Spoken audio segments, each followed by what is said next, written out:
Welcome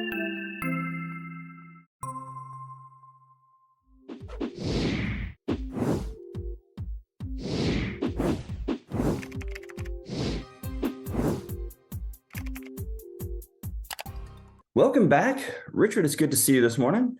Hey, how are you? I'm good. Just celebrated good old Earth Day birthday.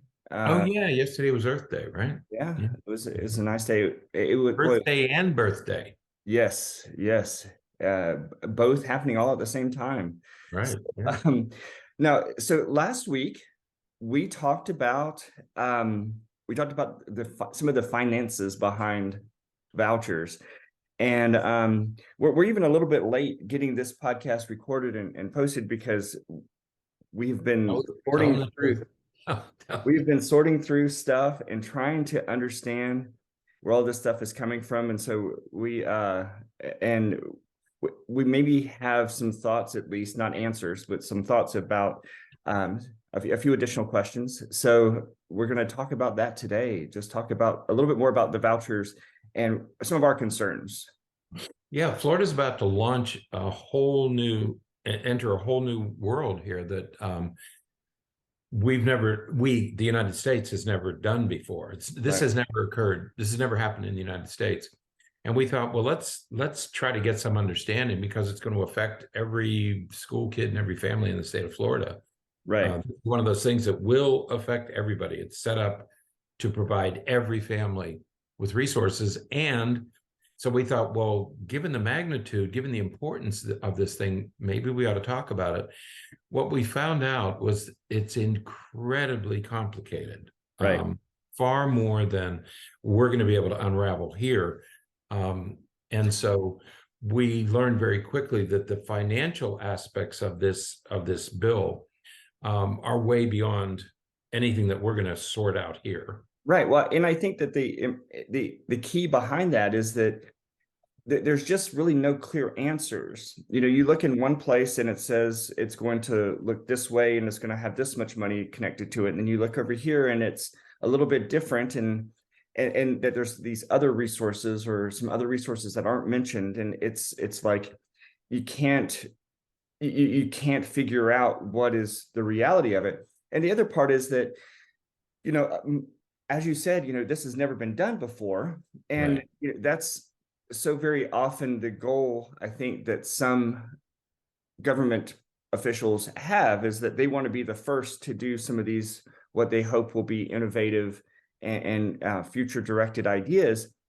However, there's not a lot to pull from as far as research or other experiences that people in examples where people have done some of this stuff. And so it's a bit of a mystery as far as what's going to happen, but there are some things that we think are pretty intuitive as far as problems go, Right. because we can see some things that have been done, because we're told that it's going to improve education, Right. and my goodness, if you haven't listened to last week's podcast, we try to talk about the financial pieces to it a little bit, and that part sounds like a mess, because it's clear that some schools are going to lose out. Some schools are absolutely going to lose funding, and what's going to happen to those schools. And so the financial thing is one piece of it that it will take a team to understand, but the other thing is the educational implications. Right. Yeah, there's this perspective, many perspectives. What we're talking about here is House Bill 1. It's called House Bill 1. And it is that starting in July 1st, now that's House Bill 1. This also has to be approved by the Senate, Right. but people are pretty sure that it will be. What it does is that it will give every student in the state of Florida, and we're talking about a little over 3 million students. K-12. Mm-hmm. Right. K-12 students. Every student will be eligible to receive a little over $8,000, which is what the state uses. That's the state budget for each kid, is about $8,000, a little bit more than that. And families can use that money however they choose. that instead of the money going to a school, it will go to the parents, and the parents then can use that money to put their child into any school you want, Right. regardless of income. So it doesn't matter whether you're, making $20,000 a year or $2 million a year. Every student is eligible. There are no restrictions. Every student in the state of Florida will have this thing. It's called a voucher, and parents can use that voucher in any public or private school in the state.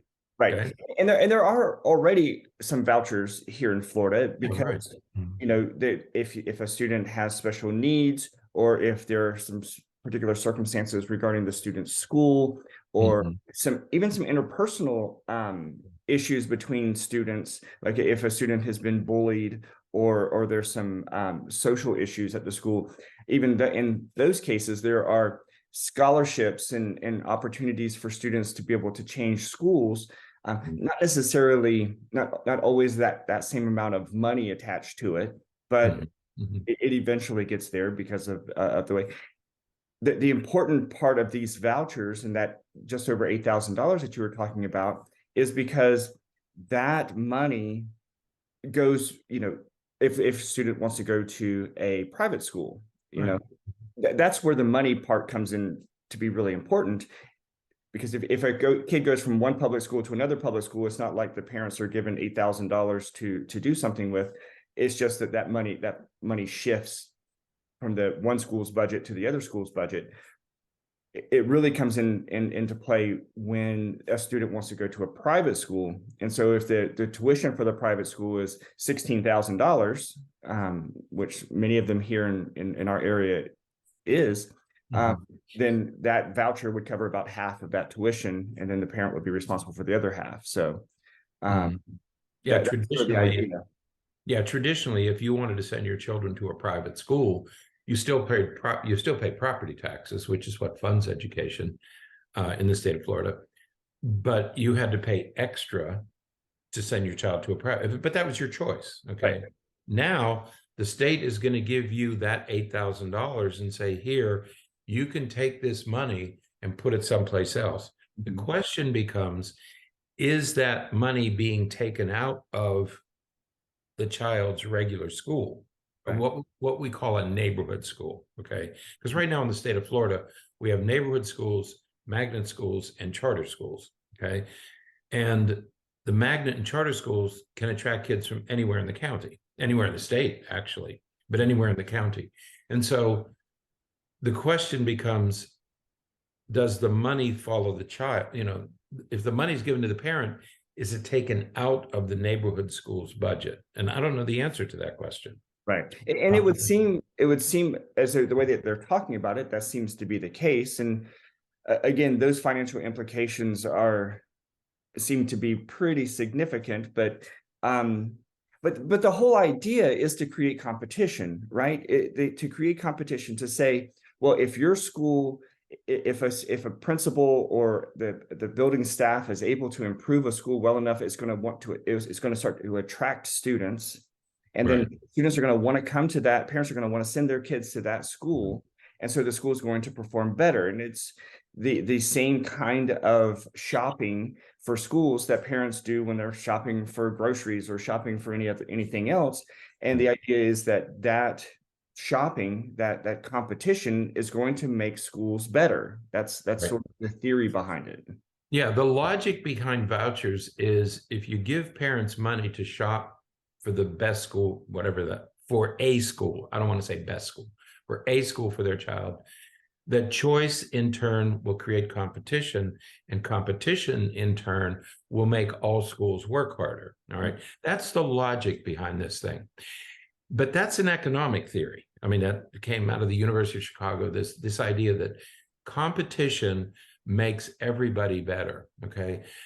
I'm not sure that it does. I'm not an economist. I don't know much. I don't know anything about business.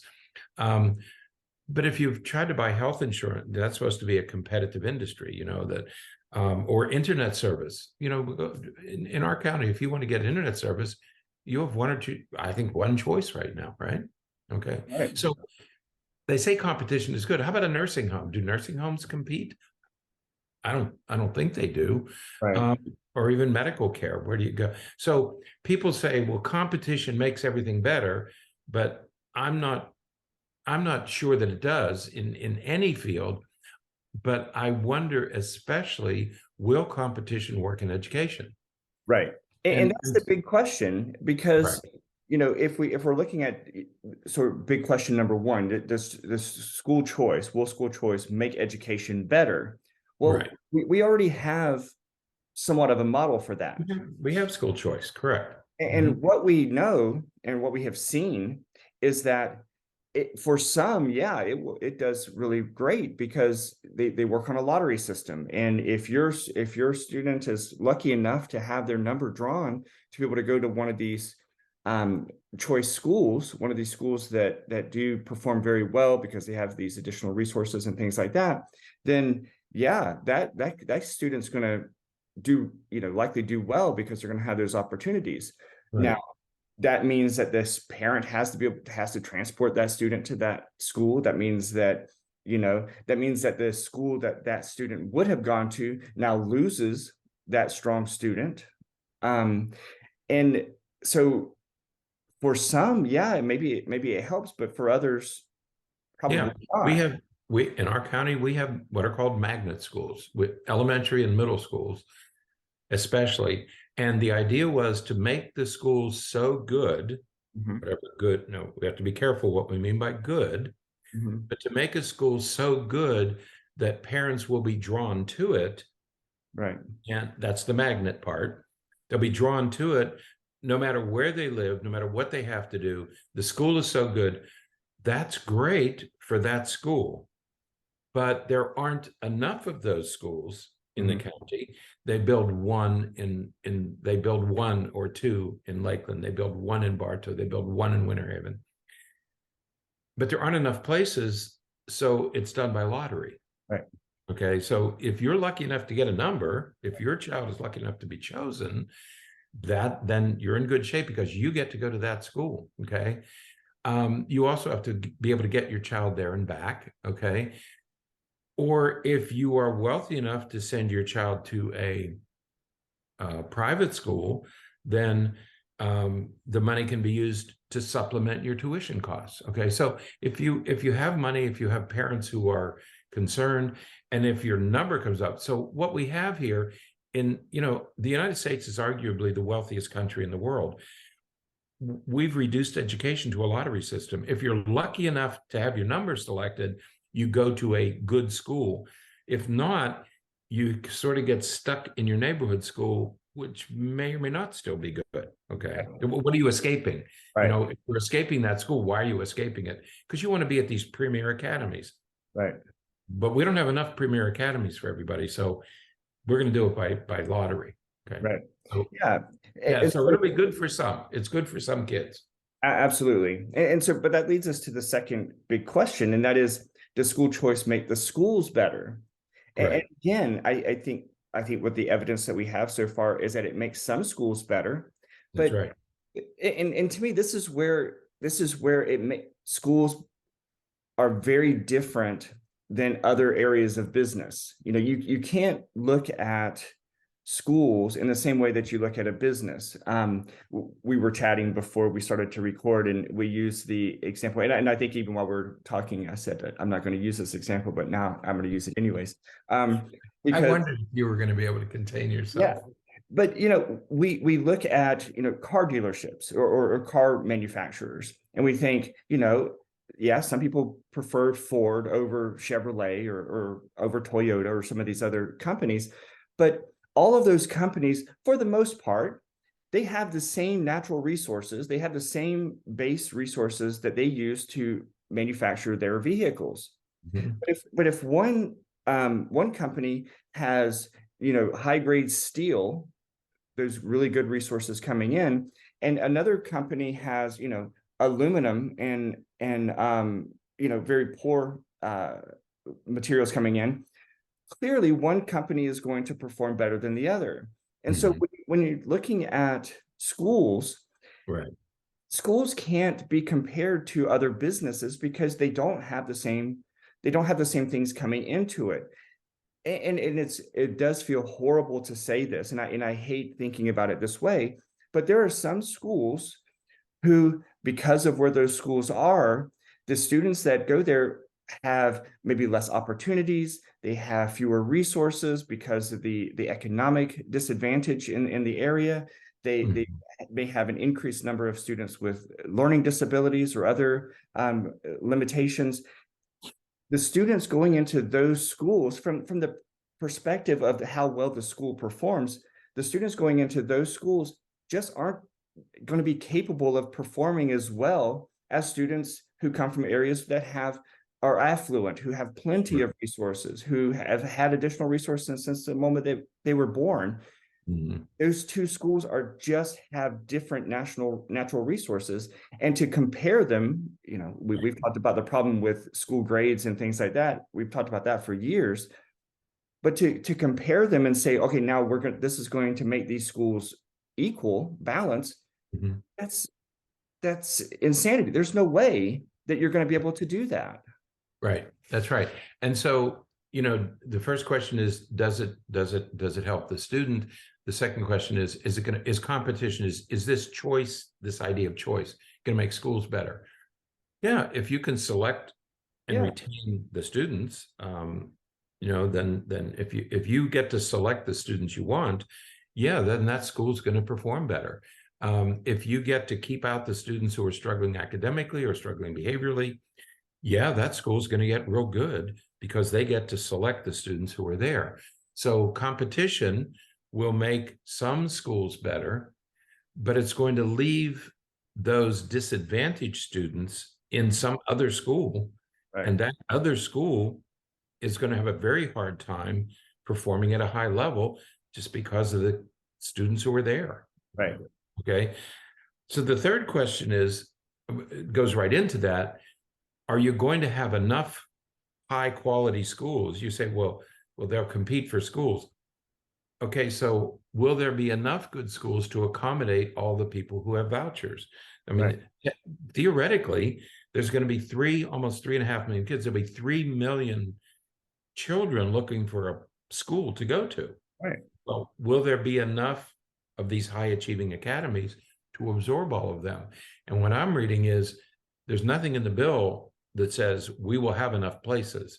It says they're probably going to be limited and we're probably going to rely on a lottery. Right. So again, no, there probably won't be there may not be enough places, but the question is, will there be enough places for all the kids to go to a choice school if they want to?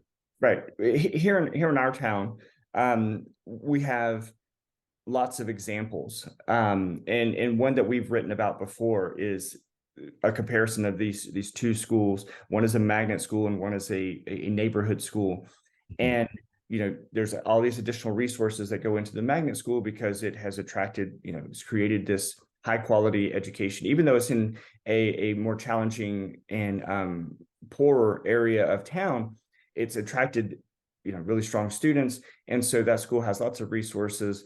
And then just a couple of miles down the road is a general education neighborhood school.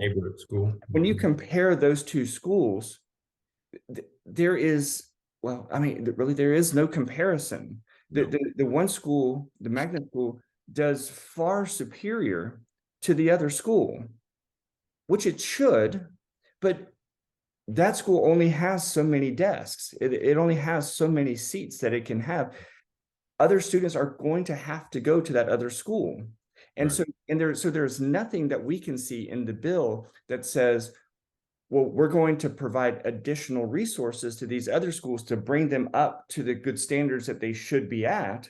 Right. There's nothing that says that that's going to happen. And in fact, it's almost the opposite, because it says that, well, if students want to leave that school and go to another school, we're going to take more resources, or so it seems. They're just going to take more resources because we're going to take away about just over $8,000 for each student that leaves. We're going to take that money away from them and give it to another school. Well, how can those other schools survive? Right. Yeah, there's going to be a whole bunch of parents who aren't going to be able to transport their kids to other schools. There's going to be a whole bunch of parents who just don't have the understanding, the awareness, the ability to put their kids in another school. And so they're going to be left there at a school that's going to start to go bankrupt, basically. Right. Exactly. That's what, yeah, you're going to have this money drain. You're going to have these resources drained out of these neighborhood schools. And eventually the quality will go down and eventually they'll close. Right. And you say, well, that's a good thing. Then let's get rid of those bad schools. Well, wait a minute. Where do those kids go? Right. You don't have enough places for those kids to go. Okay. You certainly don't have enough high quality desks for those kids to go. Okay. Right. You want to do this, build a bunch of magnet schools so that every kid has a choice to go to a magnet school. Right. There was a school in one of our small towns here in our county that a school that closed because it was performing poorly. It was in a really poor area of town, and that school closed. And they took the students from that school and they divided them among three other elementary schools in the same town. Well, what that eventually did was you had students who lived in this neighborhood or this not even neighborhood, it was just an apartment complex, and then there was a chain link fence, and then there were duplexes.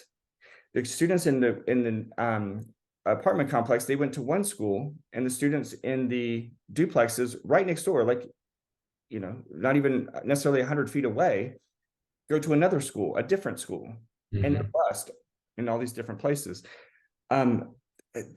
That's not the way that education is really supposed to work, because you're supposed to be going to school with students in your area so that, you know, that's how you build the resources. That's how you build the thing that we've tried to avoid is that social emotional learning. You know, you go to school with the people that you spend time with in your community, so that you build the community. No, now we're building competition because we have students in one area going to one school and students right next door going to a different school. That's not going to improve the community. Right.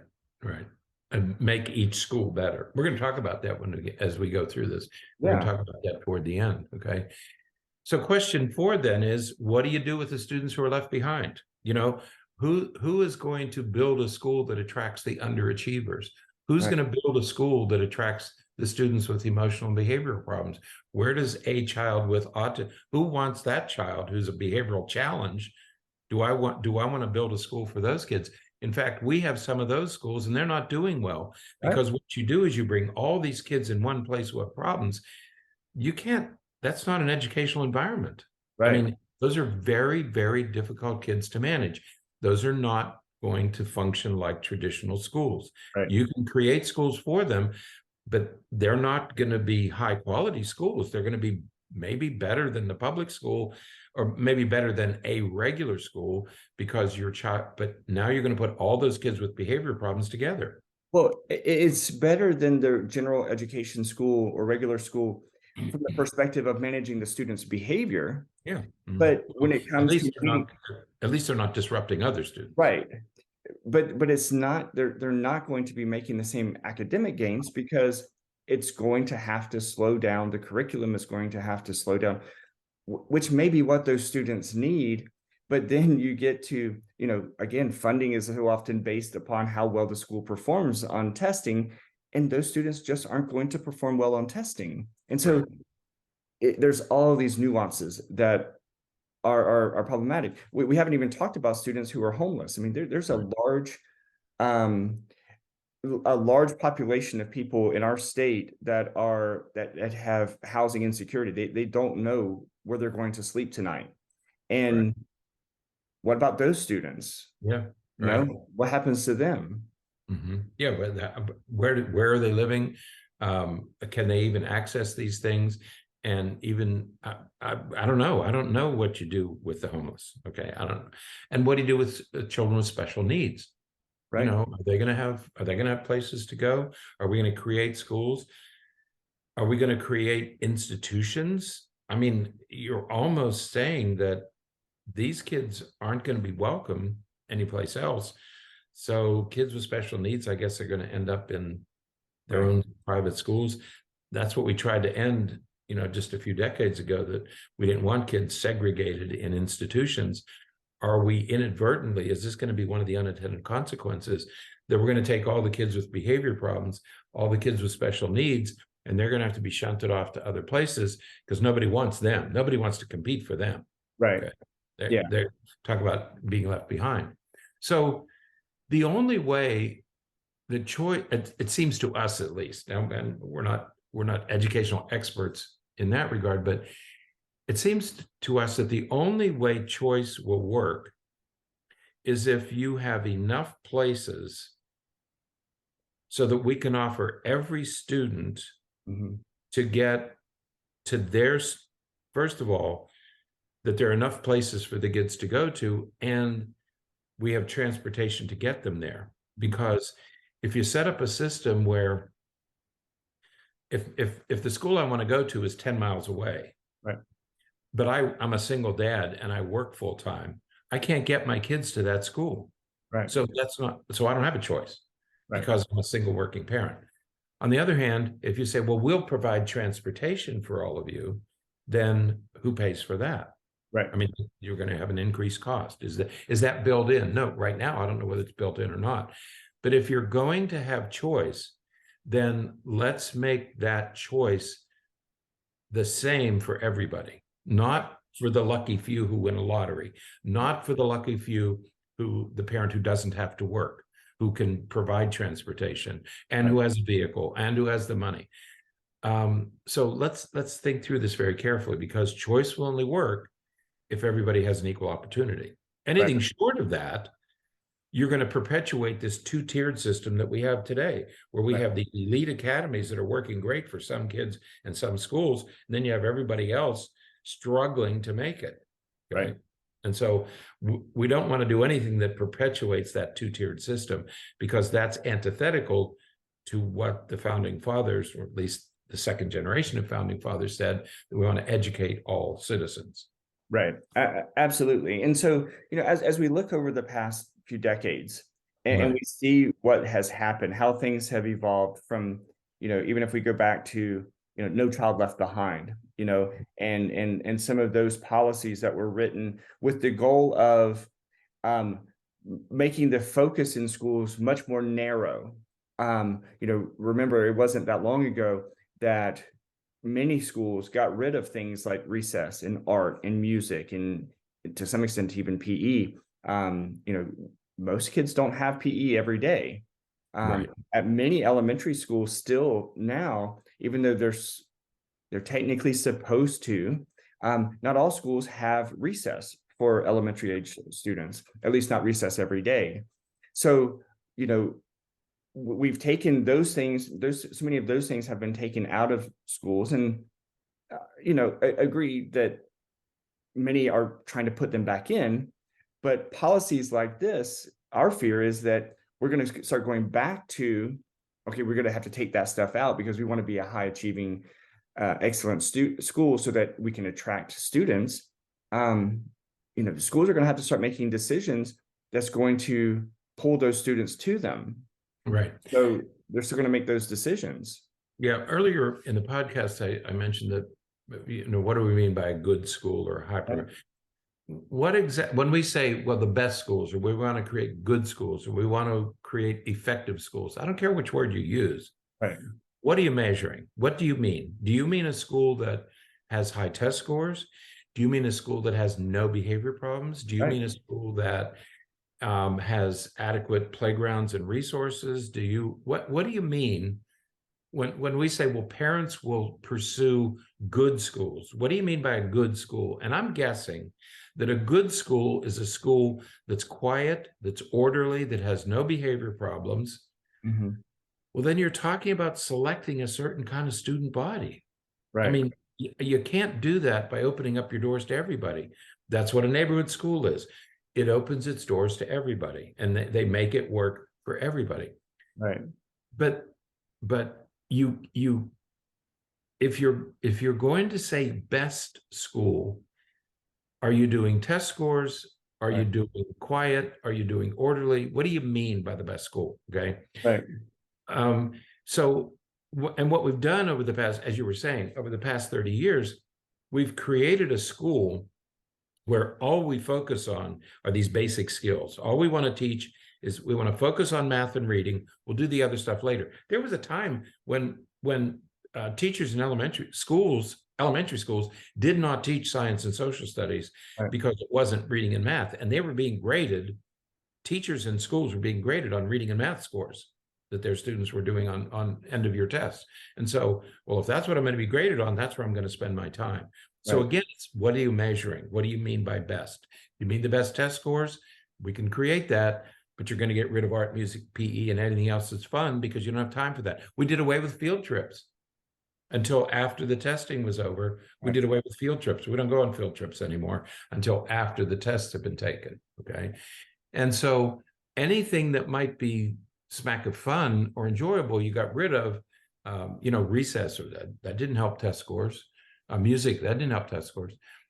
So we pressured principals, teachers, students, and parents to focus on test scores. In the process, schools were kind of turned into little factories where only academic subjects were allowed. And if it's not academic, then you're not allowed to talk about it. We have these bills now about you can't discuss diversity, you can't discuss race, you can't discuss gay, gender, whatever. And the rationale is, well, these don't have anything to do with education. So they're not enhancing, they're not teaching. When you talk about race, you're not talking about math and science and reading. When you talk about cultural, we talk about gender. But there's no need to talk about that because that has nothing to do with academic skills. Well, if you're going to distill everything to academic skills, if that's what you want your schools to do, they're only going to focus on those things, then that's the kind of school we're going to create where you're not allowed. So what do? Do you ask kids to park their emotions at the door? Do you ask these kids not to talk about this stuff? Do you ask them not to have, what do they do with their trauma and their emotions? You got to leave it out in the parking lot. You're not allowed to bring it into the building. And who gets to decide what's prohibited? Who gets to make these decisions? Okay. Right. Do you want those? Do you want prohibitions? Do you want to say to kids, you can't come here and talk about this? You're not allowed to discuss this because it has nothing to do with basic academic skills. I don't know whether that's really the kind of schools we want to create, but that's what we've created. That's the environment we've created. And in that environment, now we're saying to parents, we want you to choose a school that's best for your child. Right. We used to have what are called neighborhood schools, and everybody in the neighborhood would work to make that neighborhood school better. Now the goal is not to make schools better. Now it's to give your child every advantage that you can. Right. Forget about everybody else. You just take care of your child, and you get your child the best education you can. Forget about everybody else. Right. And I think that there's so much that's lost in that, because just a few things that you were just talking about has so many other implications, because, to say, well, you can't talk about these things, that those things, whether it's race or gender or just economics, diversity, all of those things are critically important and play a heavily influential role in every child's life. We like to say that it doesn't, but it absolutely does. You go to any elementary school, middle school, high school, and you just listen, whether talking at lunch or, on the playground or anywhere, one of the main things they're talking about are relationships. He likes her, she likes him, she likes her, he likes him. They're talking about all of these things. And if we're not creating a place for them to feel as though they can talk about that stuff, where are they going to go to understand it? And I'm not talking about teachers teaching any of these things, because my goodness, teachers are not teaching critical race theory. Teachers are not teaching kids about gender identity. They're not teaching them those things. So people just need to stop saying that. They're not teaching them those things. What they're doing is they're listening to students as they're talking about it, and they're saying, yeah, I hear you. That's a tough problem. They're not saying, yeah, you know what? Yeah, Richard, I hear you. You might be a a female, you should start identifying that way. They're not doing that, and people need to stop saying that they are, because they're not. Right. But as soon as we start taking the opportunity to hear students talk about that stuff, now we are creating more problems, and that's just a simple reality, and an unfortunate reality to the situation. We are stifling and creating more problems by trying to take away something that isn't even really there. Right. It's not there to begin. No, but Right. critical race theory is not a course. It's a Right. concept that's taught in law schools. It's not being taught anywhere. There is no course in critical race theory. It doesn't exist. So stop making enemies where there aren't any. Stop making boogeymen where there aren't any. There's nothing to be afraid of. Nobody's teaching critical race theory. Nobody's teaching kids to be gay. Right. When they say that's not part of the curriculum, that's not part of the state standards and part of the curriculum. Right. You're right. It's not part of the curriculum. Yeah, absolutely. Nobody's teaching it. Nobody's trying to make it part of the curriculum.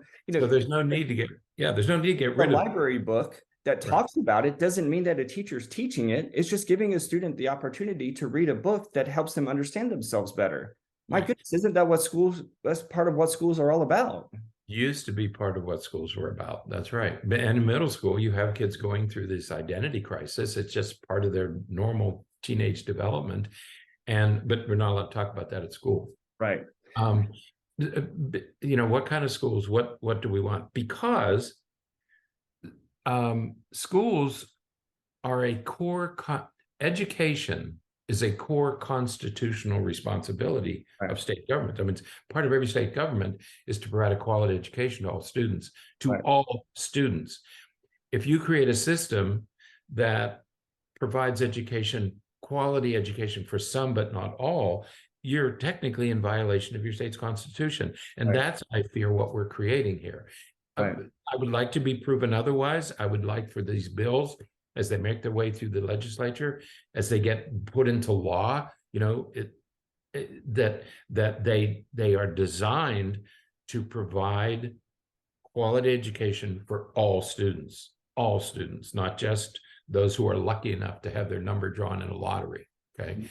Right. This is a political decision. This is a political decision based on an economic theory, may or may not work for education, but it certainly is a shift in public policy. Right. And I think we have the right to know more about it. And we have a duty to ask these difficult questions, because to create a two-tiered school system does not serve the state or the country very well. It doesn't right now. I moved here to Florida in 2001. And that was the first thing I encountered, was that we have two tiers in Florida. If you're lucky enough to get the top tier, you're in good shape. But if you're left here, you might not get the education that you deserve. Okay? That's not what we set out to do as a nation. When we decided to do universal education, it was education for all. We wanted to educate all citizens, not just some. Absolutely. All right. Well, we'll get off our soapboxes for today. But man, it's so hard not to, isn't it? We'll keep looking at this and keeping track of what's going on, and share with you all what we find as we go. So that's it for this week. Before you leave, we're going to talk about this some more. I don't know whether we're going to talk about it again next week, but we've been talking among ourselves that it seems like life is becoming more difficult. I hear more and more people say, I'm tired. If you're having struggles, if you're having problems, please let us know. Get on the website or get on email and let us know what your experiences are, what you're struggling with, because it does feel like we're all struggling a little harder with things for some reason. Nobody seems to know why, but if you wouldn't mind sharing those with us, what are you struggling with? Because we'd like to talk about that in future podcasts. Absolutely. So, all right. Until next time, stay happy, stay healthy, and forget to be afraid.